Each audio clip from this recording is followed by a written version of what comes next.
Lately, there have been a ton of videos and news surrounding the upcoming closure of the 360 marketplace, but I want to take the time and showcase games on the system that I still play often. Now, this is not a list of games you need to rush out and buy, nor is anything here crazy expensive or rare.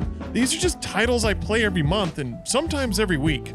So without further ado, here are Xbox 360 games I still play in 2024. Let's go.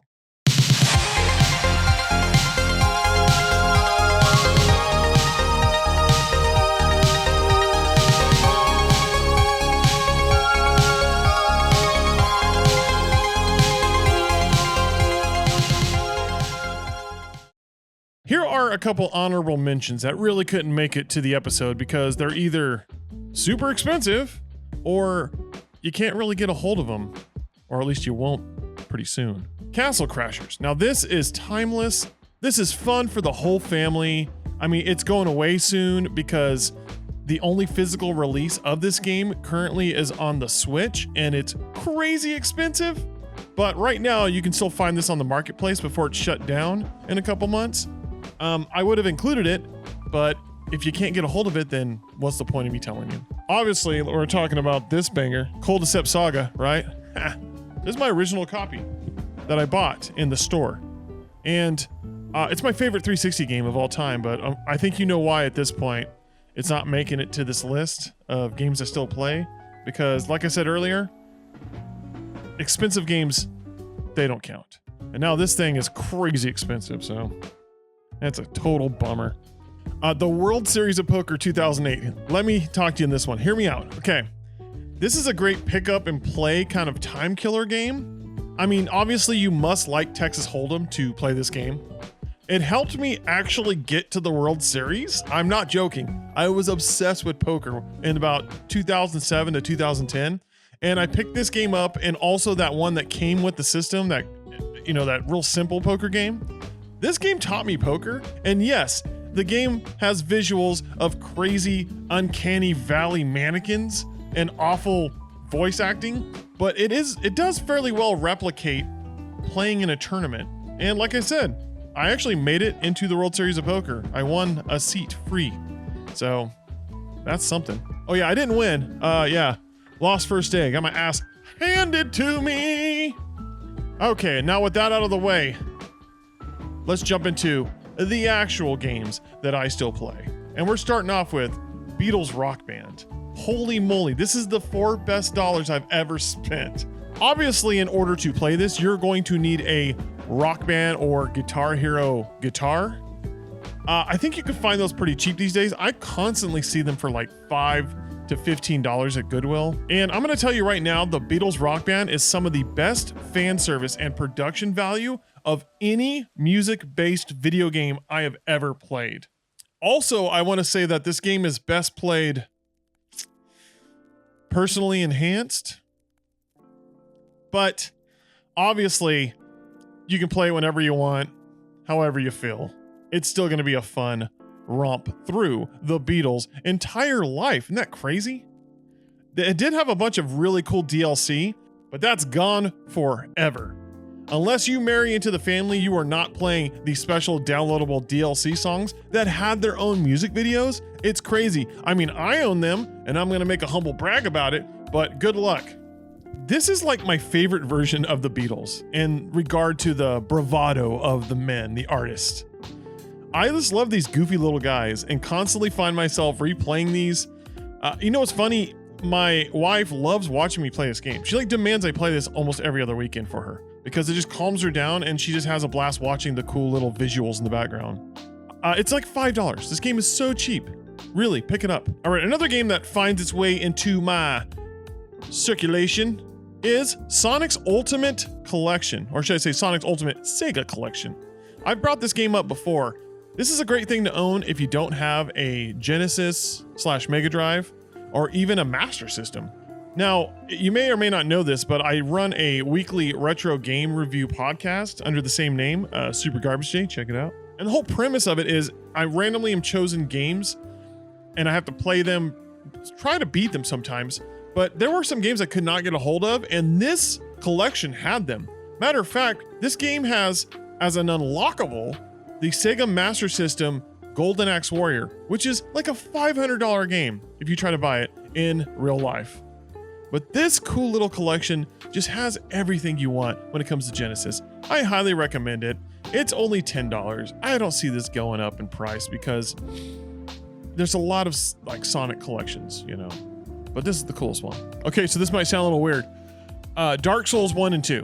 Now, I know that you can buy Dark Souls pretty much anywhere. You can probably buy one on, I don't know, Smart Fridge, but the way I first played these games were on the 360, and the reason I was able to play them was because they were dirt cheap, and they are still dirt cheap. And I love Dark Souls. I'm currently playing through my New Game Plus on the first game, and I'm about halfway through the second. And this is the way I want to play them, because these versions of the game have a lot of jank and a lot of things that were fixed later that I kind of liked. Like there's some glitches that you can manipulate to kind of, you know, make your level go up faster in case I want to just see other parts of the game without killing my character over and over and over and over and over and over and over and over and over and over and over. But anyways, I prefer these versions. Like I said, pick them up, super dirt cheap. Come on now, Dark Souls 1 and 2. You probably get them both for $10. I'm not big of a sports guy. I mean, I do like to watch football. I like a little bit of MMA. Hockey is dope though. And the only sports game I actually ever played that wasn't arcade-y was NHL 14. NHL 14 is super fun, and it's accessible to people who, A, if you don't even know hockey, and B, you don't want to play like a simulation sports game. This game comes with a 20th anniversary NHL 94 like mode, and it has the original controls and kind of like the goofy sound effects and everything. It's a blast, and they introduced it in this version. Also, I'm a little bit biased to NHL 14 because I am an LA Kings fan, and this was right after they got their first Stanley Cup and right before they got their second, which means this is my favorite ensemble of players for my team. So yeah. Plus, I think the ones after it sucked. All right, Symphony of the Night.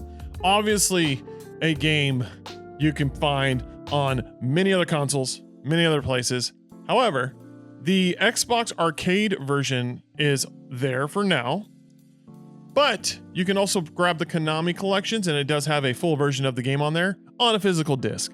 With all that said, the reason I bring up Symphony of the Night is that it has this weird enhanced graphics toggle that actually looks worse, but it's kind of funny to see it. I used it back in the day before we all realized that pixel art is actually just looks better than smooth, weird, enhanced graphics. One thing to pay attention to is that the Xbox lets you put in a music CD and rip the music from the CD into your hard drive. And you can play that in the background as the soundtrack to a lot of these arcade games. And Symphony of the Night is one of those games. I actually recall in the past that this system, and it may have been with the dashboard that had like the blades, but I think it actually would switch the tracks when I went to different parts of the game, thinking it was a part of the soundtrack, and it made for a really cool experience. I don't know if it does it anymore. I could not make it happen this ago, but this is a fun game to play every year. Just a playthrough, get through it, see how fast you can go. It's Symphony of the Night. It's the greatest Castlevania game ever made. I'm ready to die on that hill. I'm ready to die on that hamburger hill. So pick it up. It's available. It's always going to be available. It's Symphony of the Night. Earth Defense Force Insect Armageddon. Woo! $10, man. I've never seen this game go down in value. It ain't going anywhere. I think it's available on Steam and other places, but this is the way I played it, and this is the way I enjoyed it. It's surprisingly fun. I knew nothing about this game.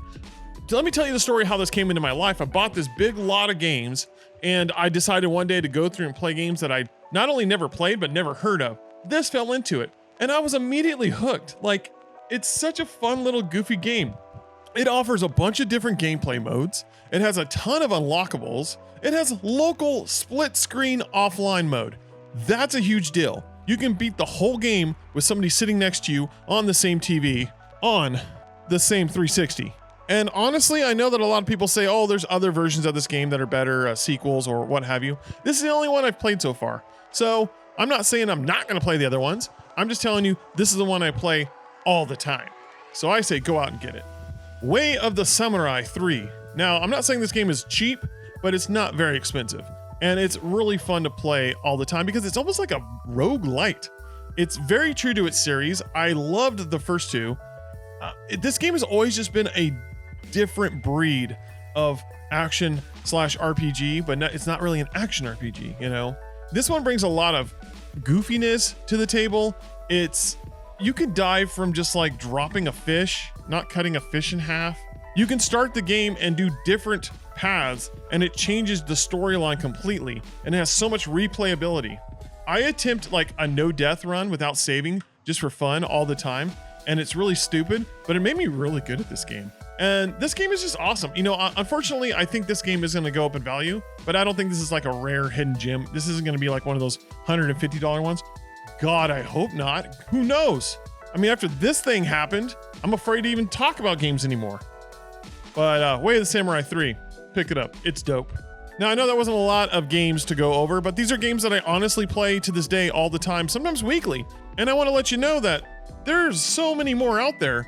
I mean, I really could make a ton of these videos. I might actually do that. But the point is, the system is worth owning. It's never been a cheaper time to really own it. And I know all these games are exploding right now and there's all this FOMO and what have you, but it's still really cheap. I mean, I got this 360 right here for $15.